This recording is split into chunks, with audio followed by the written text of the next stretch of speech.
Hello friends, welcome to Surekha kitchen channel. ಇವತ್ತು ನೋಡಿ, ಹೆಸರು ಕಾಳಿಂದ ನಾವು ರುಚಿಕರವಾದ ಒಂದು ಪಲ್ಯ ಯಾವ ರೀತಿ ಮಾಡೋದಂತ ನೋಡೋಣ ಬನ್ನಿ. ನೋಡಿ, ಹೆಸರು ಕಾಳನ್ನ ಮೊದಲಿಗೆ 2 ಸಾರಿ ಚೆನ್ನಾಗಿ ತೊಳೆದು ಕುಕ್ಕರ್ಗೆ ನೋಡಿ ಒಂದು 3-4 ವಿಸಲ್ ಆದರೂ ಮಾಡ್ಕೋಬೇಕು. ಇದನ್ನು ಜಾಸ್ತಿ ಬಾಯ್ಲ್ ಮಾಡ್ಕೋಬಾರ್ದು, ಸ್ವಲ್ಪ ಉದುರಾಗಿ ಇರಬೇಕು. ನೋಡಿ, ಇದಕ್ಕೆ ನಾನು ಒಂದು 2 ಲೋಟ ಆದಷ್ಟು ನೀರನ್ನು ಸೇರಿಸ್ಕೊಂಡು ಇದನ್ನು ಬಾಯ್ಲ್ ಮಾಡೋಕ್ಕೆ ಇಟ್ಟಿದ್ದೀನಿ. ಇವಾಗ ನೋಡಿ, ಇದು ಇಷ್ಟು ಬಾಯ್ಲ್ ಆಗಿದೆ, ಇಷ್ಟ ಆದರೆ ಸಾಕು. ನೋಡಿ, ಈ ರೀತಿ ಉದುರಾಗಿ ಕಾಳಾಗಿ ಸ್ವಲ್ಪ ಇರಬೇಕು. ಬನ್ನಿ ಇವಾಗ ಇದನ್ನು ಒಗ್ಗರಣೆ ಮಾಡ್ಕೊರೋಣ.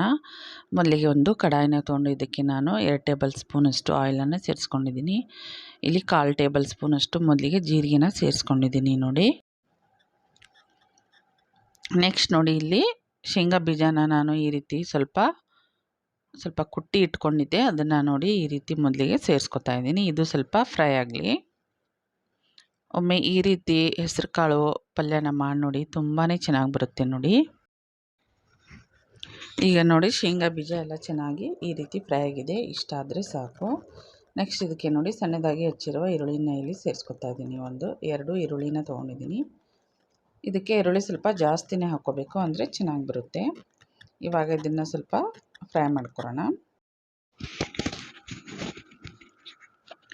ಈಗ ನೋಡಿ, ಸ್ವಲ್ಪ ಕರಿಬೇವನ್ನ ಇಲ್ಲಿ ಸೇರಿಸ್ಕೊತಾ ಇದ್ದೀನಿ. ಇದನ್ನು ಸ್ವಲ್ಪ ಇಲ್ಲಿ ಬಾಡಿಸ್ಕೊಂಡು ಬಿಡೋಣ. ನೋಡಿ, ಒಮ್ಮೆ ಈ ರೀತಿ ಉದ್ರ ಪಲ್ಯನ ಮಾಡಿಕೊಂಡ್ರೆ ರೊಟ್ಟಿ, ಚಪಾತಿಗೆ ಮತ್ತು ಟಿಫಿನ್ಗೆ ಕೂಡ ನಾವು ಇದನ್ನು ಮಾಡಿ ಕಟ್ಬೋದು. ತುಂಬಾ ಚೆನ್ನಾಗಿರುತ್ತೆ. ಮಕ್ಕಳ ಟಿಫಿನ್ಗೆ ಬೇಗನೆ ಮಾಡ್ಕೋಬೋದು. ಹೆಸರು ಕಾಳನ್ನ ನಾವು ಒಂದು ಕುಕ್ಕರಲ್ಲಿ ಒಂದು 2-3 ವಿಸಲ್ ತೊಗೊಂಡ್ರೆ ನೋಡಿ, ಬೇಗನೆ ಈ ರೀತಿ ನಾವು ಪಲ್ಯನ ಮಾಡ್ಕೋಬೋದು. ನೆಕ್ಸ್ಟ್ ಇದಕ್ಕೆ ಸ್ವಲ್ಪ ಇವಾಗ ನೋಡಿ ಅರಿಶಿನ ಸೇರಿಸ್ಕೊತಾ ಇದ್ದೀನಿ. ಅದನ್ನು ಎಲ್ಲ ಚೆನ್ನಾಗಿ ಒಂದು ಸಾರಿ ಮಿಕ್ಸ್ ಮಾಡ್ಕೊರೋಣ.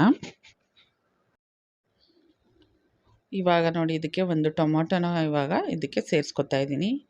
ಇದನ್ನು ಕೂಡ ಚೆನ್ನಾಗಿ ನಾವು ಸ್ವಲ್ಪ ಫ್ರೈ ಮಾಡ್ಕೊರೋಣ.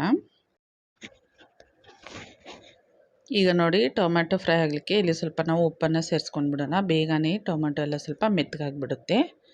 ನೋಡಿ, ಇವಾಗ ಸ್ವಲ್ಪ ಇದಕ್ಕೆ ಉಪ್ಪನ್ನು ಸೇರಿಸ್ಕೊತಾ ಇದ್ದೀನಿ.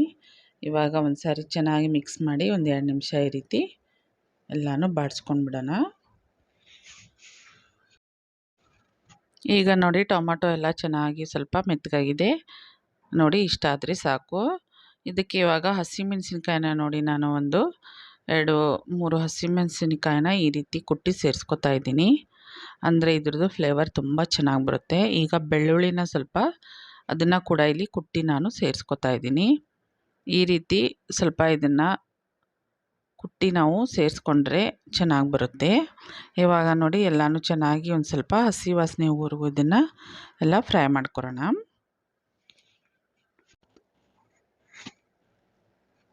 ಇವಾಗ ನೋಡಿ, ಎಲ್ಲನೂ ಫ್ರೈ ಆದಮೇಲೆ ಇದಕ್ಕೆ ಈ ಕುದಿಸಿಟ್ಟಿರುವ ಹೆಸರು ಕಾಳನ್ನು ಇಲ್ಲಿ ಸೇರಿಸ್ಕೊರೋಣ.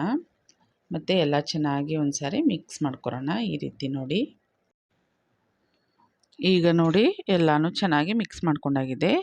ಇವಾಗ ಇದಕ್ಕೆ ಮೇಲ್ಗಡೆಯಿಂದ ಕೊತ್ತಂಬರಿ ಸೊಪ್ಪನ್ನು ಸೇರಿಸ್ಕೊರೋಣ. ಮತ್ತು ಎಲ್ಲ ಚೆನ್ನಾಗಿ ಈ ರೀತಿ ಮಿಕ್ಸ್ ಮಾಡ್ಕೊರೋಣ.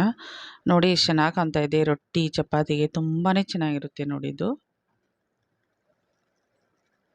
ನೋಡಿ, ಈ ರೀತಿ ಎಲ್ಲನೂ ಮಿಕ್ಸ್ ಮಾಡಿಕೊಂಡು ಒಂದು 5 ನಿಮಿಷ ಇದನ್ನು ಬೇಯಿಸ್ಕೊಂಡ್ರೆ ಆಯಿತು. ನಮ್ಮ ಹೆಸರು ಕಾಳು ಉದ್ರ ಪಲ್ಯ ರೆಡಿ ಆಗುತ್ತೆ. ಇದಕ್ಕೆ ರುಚಿಗೆ ತಕ್ಕಷ್ಟು ಉಪ್ಪನ್ನು ಮತ್ತೆ ಇಲ್ಲಿ ನೋಡಿಕೊಂಡು ಸೇರಿಸ್ಕೊರೋಣ.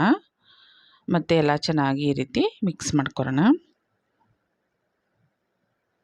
ಇವಾಗ ನೋಡಿ, ನಮ್ಮ ರುಚಿಕರವಾದ ಮತ್ತು ದಿಢೀರಾಗಿ ಮಾಡ್ಬೋದಾದ ನೋಡಿ ಹೆಸರು ಕಾಳು ಉದ್ರ ಪಲ್ಯ ರೆಡಿಯಾಗಿದೆ. ನೋಡಿ, ಎಷ್ಟು ಚೆನ್ನಾಗಿ ಬಂದಿದೆ ನೋಡಿ. ಇದನ್ನು ಒಂದು 5 ನಿಮಿಷ ಮಾತ್ರ ನಾವು ಪ್ಲೇಟನ್ನು ಮುಚ್ಚಿ ಬೇಯಿಸ್ಕೊಂಡಿದ್ದೀನಿ. ಇವಾಗ ಪಲ್ಯ ರೆಡಿಯಾಗಿದೆ. ನೋಡಿ, ಎಷ್ಟು ಚೆನ್ನಾಗಿ ಬಂದಿದೆ. ಹಾಗೆ ಯಾರೆಲ್ಲ ಹೊಸದಾಗಿ ನಮ್ಮ ವಿಡಿಯೋನ ನೋಡೋರು, ಪ್ಲೀಸ್ ಲೈಕ್ ಮಾಡಿ, ಶೇರ್ ಮಾಡಿ, ಕಮೆಂಟ್ ಮಾಡಿ ಮತ್ತು ಸಬ್ಸ್ಕ್ರೈಬ್ ಮಾಡ್ಕೊಳ್ಳಿ. ಮತ್ತು ಬೆಲ್ ಐಕಾನನ್ನು ಪ್ರೆಸ್ ಮಾಡೋದನ್ನು ಮರಿಬೇಡಿ. Thank you.